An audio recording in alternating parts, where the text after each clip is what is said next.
warga Indonesia yang positif terinfeksi virus corona Jawa Barat Ridwan Kamil Minggu pagi dengan mengeluarkan pernyataan warga terkait sekarang penanganan COVID-19 di wilayah Jawa Barat. Selain memperbarui data pasien dan upaya pengawasan berikut ini adalah timeline perjalanan bagaimana warga Jepang datang ke warga negara Jepang.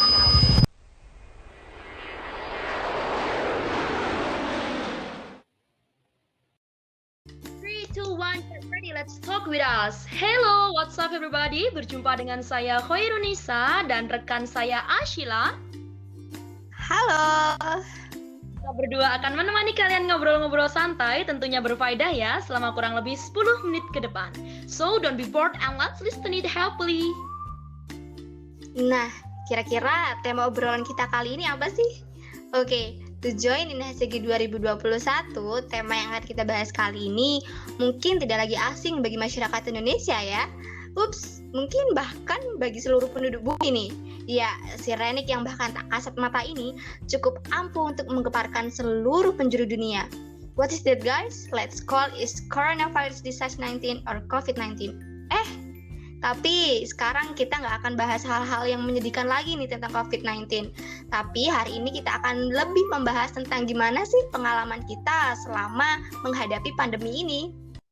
Nah, dengan Ibu Pertiwi yang sudah sedemikian rupa nih terkait dunia pendidikan sekaligus kesehatan, aku mau sedikit tanya-tanya nih sama Nana. Boleh lah ya kita ngobrol-ngobrol singkat seputar pengalaman kamu selama pandemi. Nah, sebagai calon tenaga medis yang udah sempet turun ke lapangan nih, aku dengar mau tanya dong, sejauh ini apa sih yang kamu lakukan selama pandemi nih? Kalau seputar yang aku lakukan selama pandemi, that's great question Asila, thank you. Yang pertama, pasti aku kuliah, fokus kuliah online ya, biar aku mendapatkan ilmu dari dosen aku. Karena itu kewajiban utama aku.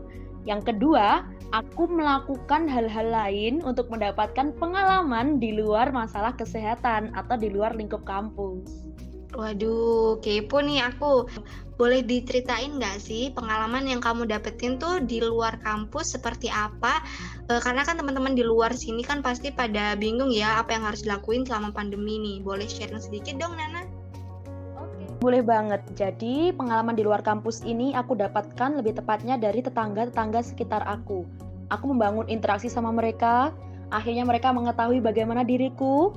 Akhirnya dari situ terjalinlah interaksi dan komunikasi yang bagus. Nah, aku di booking nih, disuruh ngajar di TK, terus SD, kayak ngelesin gitu, terus ada yang minta kursus-kursus gitu. Nah, selain itu, waktu masa pandemi ini bukannya banyak banget ya dibuka kayak webinar-webinar gratis gitu yang ber-SKP. Nah, aku sering juga tuh join gituan. Nah, kira-kira kalau dari Sila sendiri nih, suka nggak sih join gitu-gitu atau mungkin ada pengalaman lain yang dilakukan? Wah, kalau aku mah webinar itu suatu hal yang harus aku ikuti sih selama di rumah aja. Tapi aku ikut webinarnya yang gratis karena kan selama pandemi ini nggak ada pemasukan, jadi harus pilih-pilih webinar mana yang harus aku ikuti. Dengan topik-topik yang beragam tentunya, nggak melulu tentang kesehatan kebidanan gitu. Selain webinar, aku juga melakukan kesibukan organisasi. Untuk mencegah penat pun juga aku biasanya nonton film, baca buku, melukis gitu. Sebenarnya banyak banget kegiatan yang bisa kita lakukan selama pandemi nih teman-teman. Terutama kegiatan-kegiatan yang bermanfaat untuk pengembangan diri dan tentunya dilakukan di rumah. Tapi nih sayangnya masih banyak beberapa teman-teman kita dan masyarakat di luar sana yang abai akan protokol kesehatan.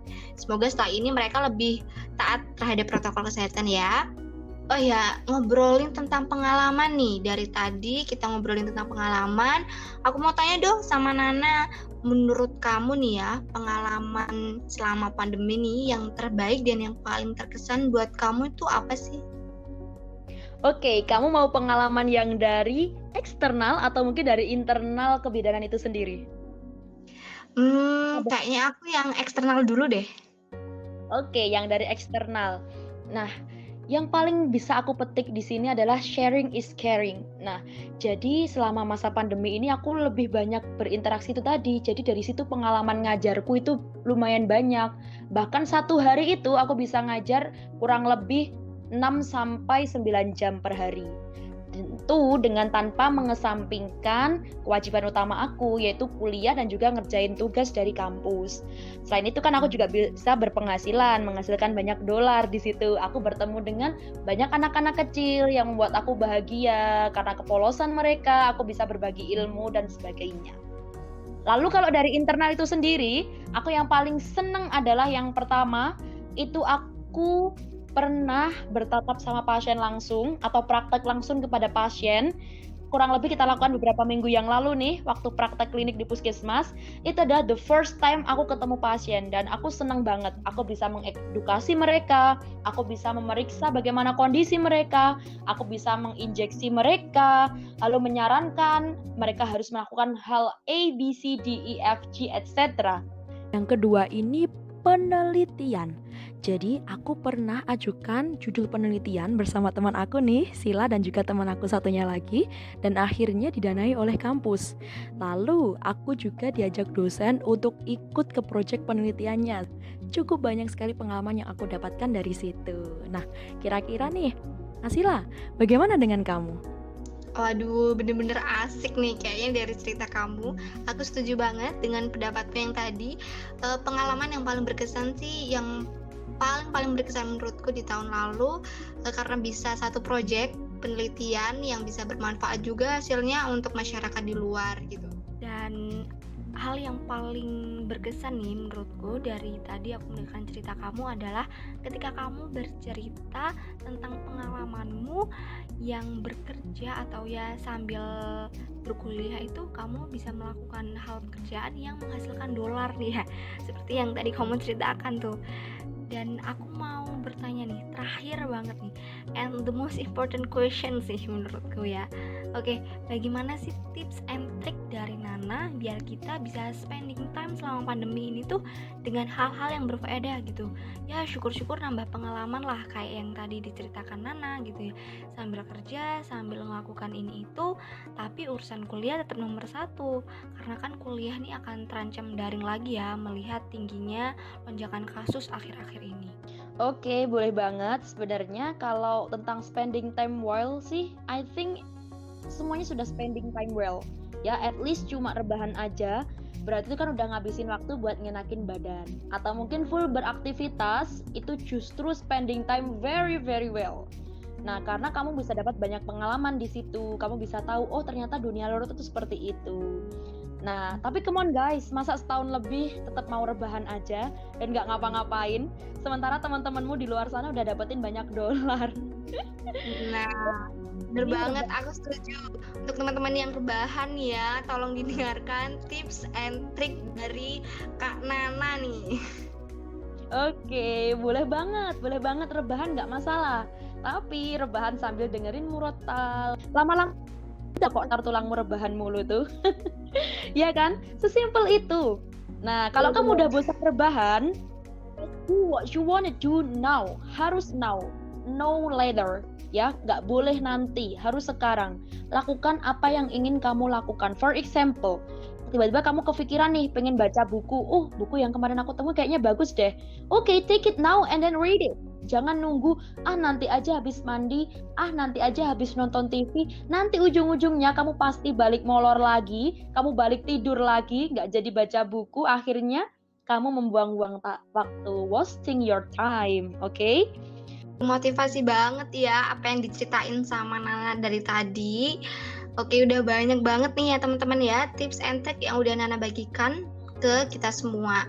So, teman-teman di sini yang lagi mendengarkan podcast ini nih, mulai hari ini, ayo mulai rubah list planning kegiatan sehari-harinya yang semula rebahan aja menjadi kegiatan-kegiatan yang lebih produktif. Karena untuk melakukan kegiatan produktif, kita pun nggak melulu mengeluarkan tenaga yang ekstra nih. Tadi Nana ceritakan bisa main HP sambil cari-cari webinar, sambil dengerin murotal, atau cari-cari lomba gitu ya. Banyak banget hal yang bisa kita lakukan untuk menjadi lebih produktif lagi. Karena nih teman-teman, ingat teman-teman, masa muda itu nggak akan terulang lagi untuk kedua kalinya. Nah, mumpung nih hari ini kalian masih muda, yuk gunakan waktu luang kalian untuk mencari peluang sebanyak-banyaknya. Oke, dan jangan lupa guys, experience is the best teacher. Ya, pengalaman itu adalah guru yang terbaik. sekecil apapun hal yang kamu lakukan itu dengan sepenuh hati, ya. Nantinya dia akan menjadi pengalaman yang bisa kamu pelajari di kemudian hari, atau mungkin memberikan kamu pengalaman yang sangat berharga, menjadikan hidupmu lebih berwarna, menjadi pelajaran yang sangat berarti dalam hidupmu. So, cari pengalaman sebanyak-banyaknya, jangan cuma rebahan aja. Oke guys, jadi itu tadi diskusi singkat kita hari ini seputar pengalaman selama pandemi nih. Hopefully it has so many benefits for you. Semoga kita sehat selalu. Jangan lupa tetap patuhi protokol kesehatan dan berikan support penuh untuk para tenaga kesehatan dan semua orang yang sedang berjuang melawan COVID-19 di bumi pertiwi ini. Thank you for watching and see you guys.